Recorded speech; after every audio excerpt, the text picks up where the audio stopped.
Halo Abi, assalamualaikum. Waalaikumsalam warahmatullahi wabarakatuh.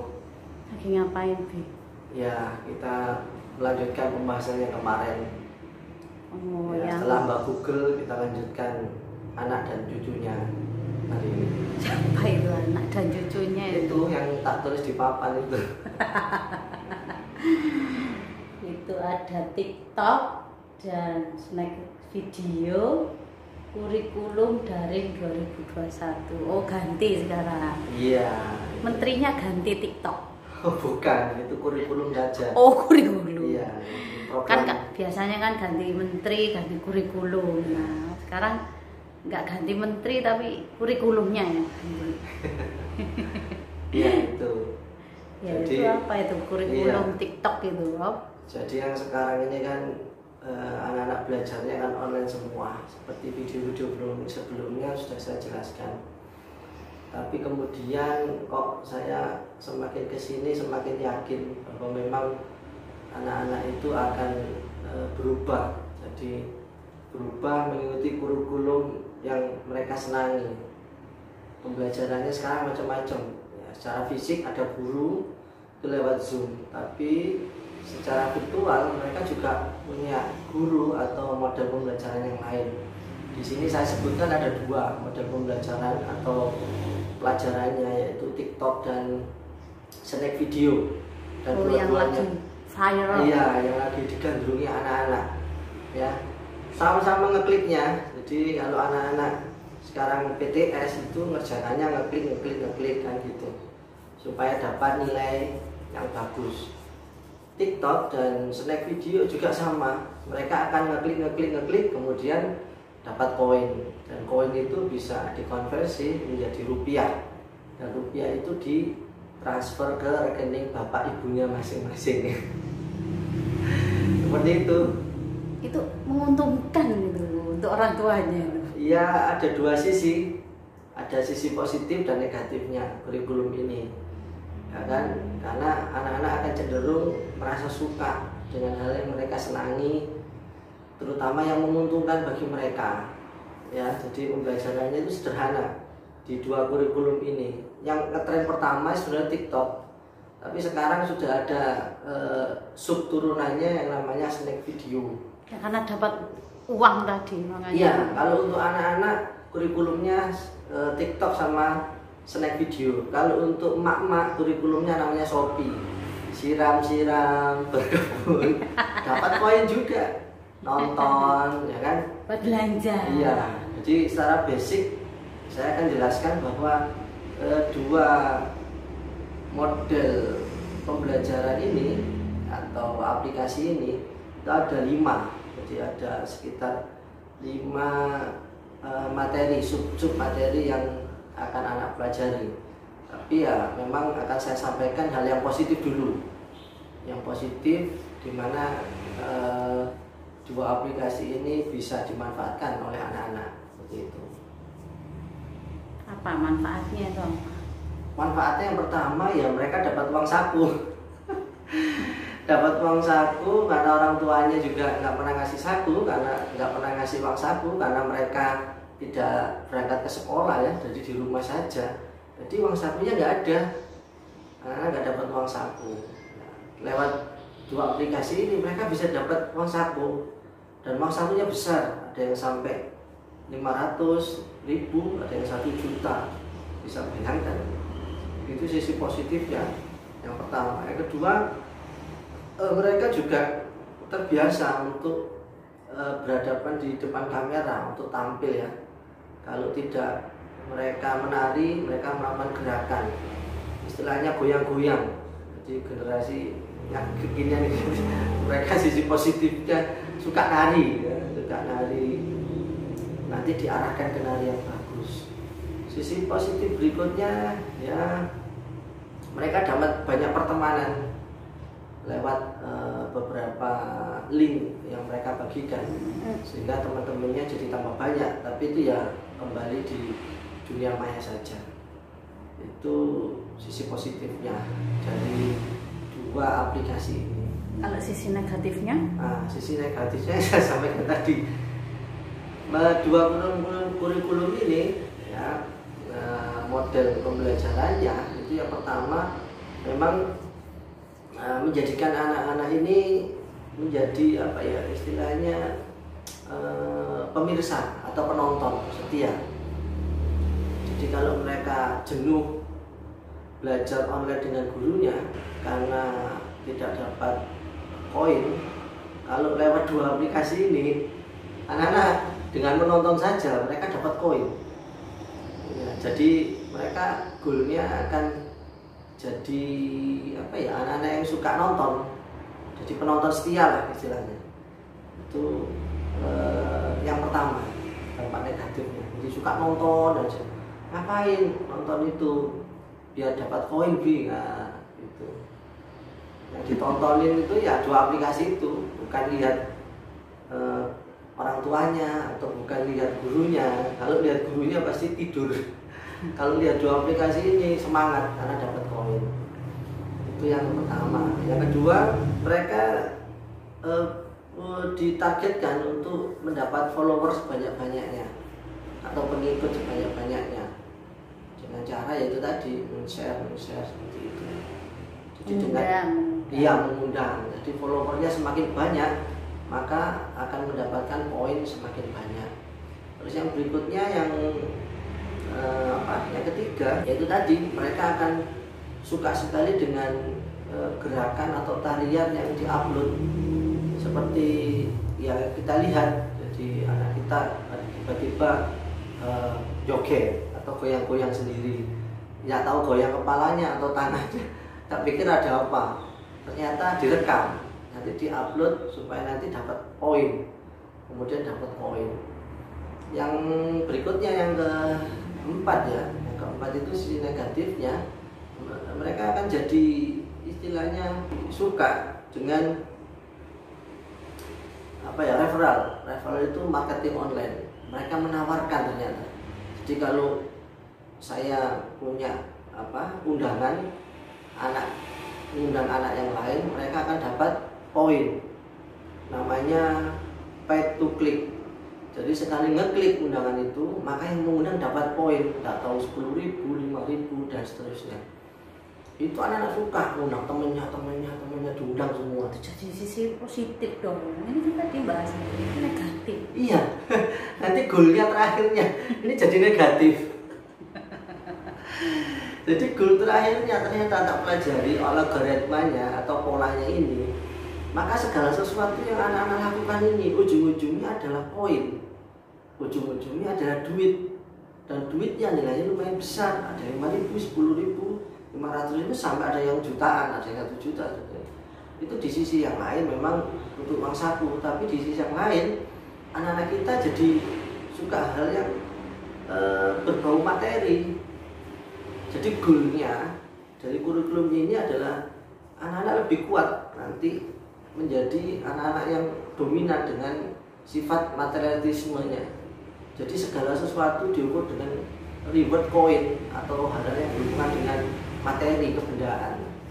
Ya, dengan menonton mereka dapat uang, dengan bergoyang mereka dapat uang, dengan share undangan ke temannya mereka dapat uang, ya kan? Terus dengan mengkomen mereka dapat uang. Jadi sekali klik, namanya PTC ya, pay to click, sekali klik mereka akan dapat poin. Poin itu ditukarkan jadi uang. Uang itu akan ditransfer ke GoPay, ke OVO atau ke Dana. Dan anak-anak suka itu daripada, nah ini sisi negatifnya ya, daripada mereka ngeklik Google Form ujian PTS yang didapat hanya nilai. Kalau dia ngeklik undangan, mereka akan dapat poin, dapat uang cash, bayarkan. Nah ini kan kalau dibiarkan lama-lama, ini akan jadi sisi negatif.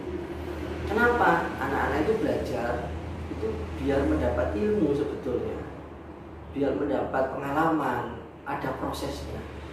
Kalau dengan 2 model ini, TikTok dan Snap Video, nggak ada proses yang panjang. Mereka mereferral undangan saja, mereka langsung dapat uang. Langsung cash, dapat koin. Mereka hanya nonton saja, mereka cash. Jadi goalnya itu generasi kurikulum dari ini itu bukan nilai apa istilahnya kemampuan intelektualnya, bukan, tapi sebetulnya kemampuan menjadi reveler atau jadi marketing, jadi hanya menyampaikan saja. Terus yang kedua, mereka jadi penonton, nontonin aja gitu. Kalau untuk kemudian goalnya menciptakan, mengeksplor, itu mungkin pasti jauh. Jadi sedikit-sedikit mesti tanya, Bitcoin itu berapa? Sudah ditransfer, sudah masuk, sudah bahas duit, duit terus. Bayangkan, itu sisi negatifnya itu. Memang ada dua itu, lagi viral dan anak-anak suka. Ternyata anak-anak di tempat yang lain juga tak tanyakan, ini juga sama. Ustaz, aku dapat sekian juta, dapat sekian ratus. Mereka ternyata senang, ya kan, untuk dapat koin-koin dari pundi-pundi, di mana mereka belajar lewat aplikasi TikTok dan aplikasi Snap Video ini. Iya. Jadi tadi ya kelebihannya itu mereka buat uang saku. Kekurangannya cara mendapatkan uang sakunya yang tidak melalui proses yang panjang. Iya, melalui fighting spirit. Kerja keras. Harus berusaha. Seperti itu. Mereka instan sekali. Ya seperti namanya. Namanya saya Snack Video. Banyak micinnya. Nah, banyak micinnya, makanya disebut generasi micin. Lezat, membuat orang ketagihan, tapi sebetulnya itu nggak sehat kalau kebanyakan. Nah ini ya, jadi mereka kalau ketagihan ini jadi masalah secara mental, ya kan. Mereka akan ujung-ujungnya goalnya ke materialistis, ukurannya uang. Goalnya seperti itu. Anak-anak jadi materialistis. Iya. Terus tidak melalui proses yang panjang, tidak mau bekerja keras. Ya, fighting spiritnya nggak ada itu. Iya. Persaingannya juga nggak ada. Nggak ada, tinggal nonton aja, ya kan, nonton, nge-share, ya kan, kemudian goyang. Kalau gitu dulu aja. sekolah kan pasti harus bersaing. Ada persaingan. Ada proses belajar. Dan kalau mendengarkan gurunya juga enggak dapat uang, tapi dapat ilmu kan. Iya, dapatnya itu lebih ke arah sifatnya bukan materialistis ya, sifatnya ke arah non materialistis, yaitu berupa perilaku. Ya, perilaku ilmu itu bisa terinternalisasi dalam diri anak-anak. Mereka belajar kejujuran, yang seperti yang saya jelaskan video-video sebelumnya. Mereka belajar istilahnya tanggung jawab, mereka belajar kerja sama tim dan lain sebagainya. Kalau lewat dua kurikulum itu semuanya hilang. Ya, jadi mereka mau bekerja kalau ada upahnya. Iya, mereka mau melakukan hal yang sesuatu yang berat, tambah nggak mau, uang yang ringan aja dapat uang kok. Ini kan hal yang ringan. Kamu nonton Shopee, cekling, dapat duit 100 rupiah. Nyirami dapat duit jadi 1000. Anak-anak di TikTok dan Snack Video 5.000, 10.000. Anak kita yang nomor 2 itu wah luar biasa. Dapatnya sudah berapa hari itu sampai 100.000. Saya cek di anak-anak yang lain. Kompetisinya nggak ada ya? Ya, yang dia bikin cuma nonton, ya kan? Nonton, merekomendasikan atau mereferal tadi, ya kan? Terus yang berikutnya mereka upload istilahnya kreativitasnya, atau itu tadi nari-nari, goyang-goyang. Itu diulang, maka akan dapat poin-poin tadi. Kira-kira apa pengaruhnya untuk anak-anak ke depannya? Kedepannya ya balik lagi ke mentalnya anak. Mentalnya anak-anak akan jadi sangat rapuh sekali, ya kan? Ini hal yang mudah sudah dapat. Kalau melakukan yang berat, ya nggak mau. Kenapa? Padahal sudah pakai belajar ini saja saya coba menghasilkan. Ngapain belajar yang susah-susah kan gitu? Seperti belajar jadi insinyur itu susah, berat. Terus mulai belajar jadi dokter, belajar jadi guru, belajar jadi pilot dan sebagainya. Menciptakan produk tertentu itu berat, melalui proses bertubi-tubi yang harus dilalui oleh seseorang untuk belajar hingga sampai menghasilkan karya mereka masing-masing.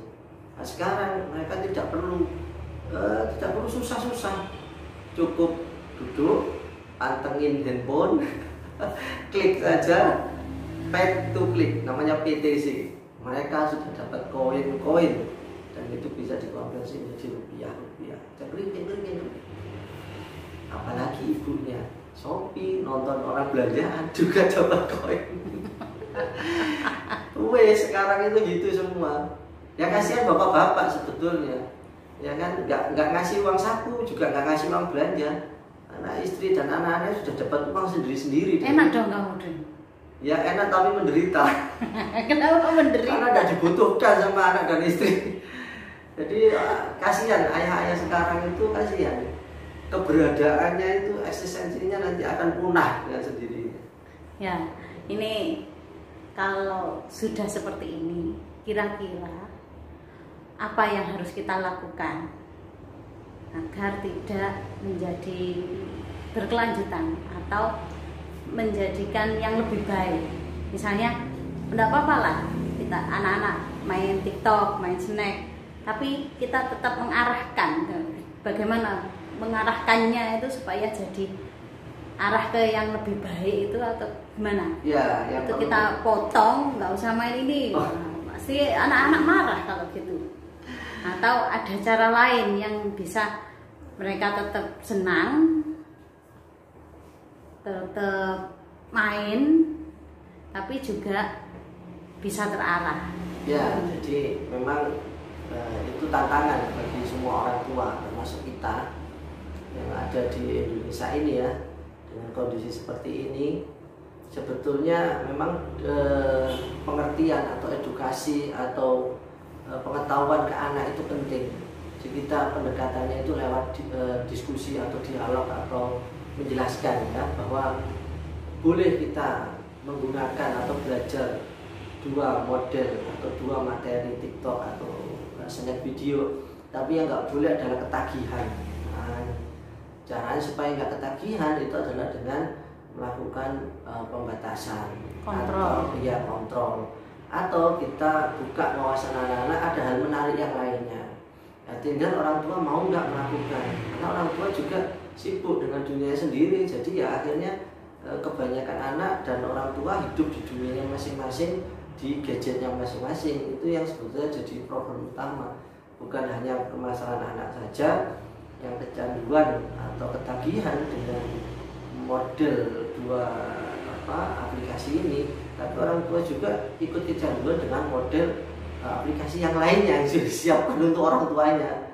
Jadi harusnya yang mulai memahami dulu, yang mengerti tentang kondisi ini adalah orang tua. Saya mengajak orang tua Indonesia, kebanyakan orang tua yang saya jumpai, untuk benar-benar berdiskusi ke anak-anak. Anak-anak kita pun juga menanyakan, Bi, ini bagaimana ini? Baik, kita jelaskan. Ya boleh, tapi tolong dibatasi karena tujuan utamanya itu bukan materi, bukan uang. Jadi tujuannya kita belajar, kita sekolah, kita banyak informasi adalah untuk meningkatkan akhlak kita supaya menjadi manusia yang punya perilaku yang bermartabat, yang punya perilaku yang istilahnya baik, kemudian punya perilaku yang berakhlakul karimah. Itu sebenarnya goal dari belajar ya. Jadi kalau belajar goalnya hanya dapat uang saja, itu yang berbahaya sebetulnya, karena itu memang ada waktu-waktunya, ada periodisasinya, sehingga harapan kami, harapan kita orang tua itu ketika ada sesuatu yang baru segera cepat belajar. Karena tidak kita cepat belajar, maka kita akan tergagap-gagap atau kita akan bingung. Loh, anakku kok sudah begini, anakku kok sudah begitu gitu. Kemudian juga jangan terlalu bangga, istilahnya, loh, anakku kok followernya banyak, sudah menghasilkan uang. Pelajari dulu bagaimana cara mendapatkannya. Jadi diskusi itu penting. Lebih diarahkan gitu ke caranya ya. Misalnya jadi, kalau snack video atau TikTok gitu, nggak joget-joget aja, yang ngajinya dimasukkan. Ya mungkin nggak ada yang lihat. Namanya juga usaha. Oh iya. Kan kita anak-anak tetap senang, tetap main TikTok, tapi diarahkan. Seperti itu gimana? Iya, nggak apa-apa, dicoba saja nanti anak kita sendiri coba ngaji di situ atau menjelaskan sesuatu, nanti di share apakah ada komen di followernya atau bagaimana. Karena yang kebanyakan itu adalah goyang-goyang saja, goyang-goyang. Ada yang goyangnya sederhana, ada yang goyangnya nanti ya mohon maaf sampai gerakan erotis atau menggunakan baju yang serba transparan. Itu yang dilihat anak-anak tidak baik. Nah, yang dilihat anak-anak sebagai karakter atau perilaku yang tidak baik dan negatif itu memang harus kita antisipasi atau kita waspadai. Tapi kalau dunia virtual atau dunia online ini dijauhkan sama sekali, karena tidak. Tapi kita mengedukasi anak-anak, memahamkan bahwa untuk mendapatkan sesuatu itu kita wajib melewati proses. Nah, proses ini penting daripada hanya hasil akhir saja. Karena hasil akhir yang mudah didapat, kemudian dan sifatnya itu hanya materialistis atau kebendaan saja, itu tidak berlangsung lama, karena segala sesuatunya itu akan pasti hancur. Yang tetap ada dan nanti dinilai ketika kita meninggal itu amal perbuatan kita. Jadi unsur kehidupan di dunia dan kehidupan di akhirat. Nah, ini tetap harus kita tanamkan kepada jiwa dan pikiran anak-anak, bahwa setiap apa yang kita lakukan kita akan bertanggungjawab kepada Allah Subhanahu wa taala, baik di dunia maupun di akhirat. Oke, berarti kalau kita sudah sampai di rumah, taruh gadgetnya dan kita coba diskusi dengan anak-anak, bicara dengan anak-anak, mendekatkan diri ke anak-anak, biar anak-anak juga mengidolakan kita. Iya, yang video sebelumnya sudah saya jelaskan. Iya. Oke, seperti itu ya. Oke. Ya, oke ya. Terima kasih banyak infonya. Assalamualaikum. Waalaikumsalam.